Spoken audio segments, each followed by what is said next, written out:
Hi everyone. Welcome to the Voltage Vibes, where we bring you easy-to-follow tips and tricks for home improvement and electrical solutions. Today, we're tackling a common issue many of you have faced, fixing a wall after an electrician has cut a hole. Whether it's for running new wiring, repairing existing circuits, or installing new outlets, these wall cuts are necessary for electrical work, but they can leave unsightly marks. The good news? Restoring your wall is easier than you think. In this video, we'll walk you through a detailed step-by-step process to patch your wall like a pro. Stick around, and by the end of this video, you'll know exactly what to do. Let's start with a simple question. Why do electricians need to cut holes in walls in the first place? Well, when electricians work on your home, they often need access to the hidden wiring behind your drywall. These wires are usually responsible for powering your outlets, light switches, and other electrical fixtures. Whether it's upgrading old wiring, installing a new outlet, or fixing a circuit problem, creating a small access point in the wall is the easiest and safest way to get the job done. While this process solves your electrical needs, it leaves you with the task of patching the hole. Luckily, with some basic tools and techniques, you can fix it yourself and restore your wall to its original state. Before we get started, let's make sure you have all the necessary tools and materials. Here's what you'll need. Spackling paste or joint compound. This is the main material you'll use to fill the hole. Drywall patch or mesh tape, ideal for reinforcing larger holes. Putty knife, to apply and smooth the compound. Utility knife, for trimming any loose edges around the hole. Sandpaper or sanding block, to smooth the patched surface once it's dry.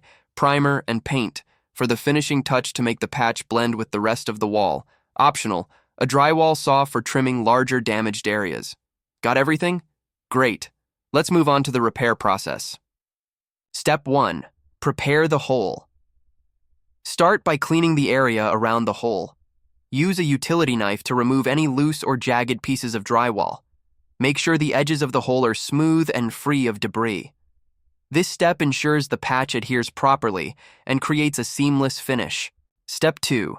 Apply a drywall patch for large holes. If the hole is larger than 2 inches, use a pre-cut drywall patch or mesh tape to cover it. These patches are self-adhesive and easy to apply. Place the patch over the hole, ensuring it covers the damaged area entirely. For smaller holes, you can skip this step and move on to filling the hole directly with spackling paste. Step 3. Fill the hole with spackling paste. Using your putty knife, scoop up some spackling paste or joint compound and apply it to the hole. Spread the compound evenly over the patch or directly into the hole, ensuring it fills any gaps. Smooth out the edges with the knife to create a flat, even surface. Step 4.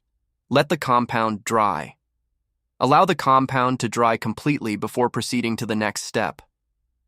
Drying times may vary depending on the product, so check the instructions. It's essential to let it dry fully to avoid cracks or uneven patches. Step 5. Sand the surface. Once the compound is dry, use sandpaper or a sanding block to smooth out the patched area.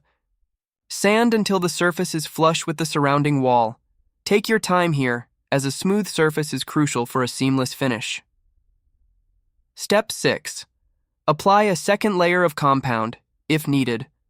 For larger holes, you may need to apply a second layer of compound to ensure the patch is fully covered and blends with the wall. Repeat the drying and sanding process for the second layer. Step 7. Prime and paint the wall. Now it's time for the finishing touches.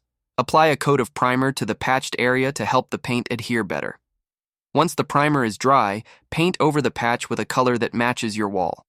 If you're unsure about the color match, take a sample of your wall paint to a local store for a custom match. Even though this process is straightforward, there are some common mistakes you'll want to avoid. Rushing through the drying process. Make sure each layer of compound is completely dry before moving on. Using too much compound at once, it's better to apply thin layers and build up gradually. Skipping the primer. Without primer, the patched area may stand out after painting. Not sanding properly. An uneven surface can ruin the final look of your wall. And there you have it, a complete guide to patching a wall after an electrician has cut a hole. With just a few tools and some patience, you can restore your wall to its original condition.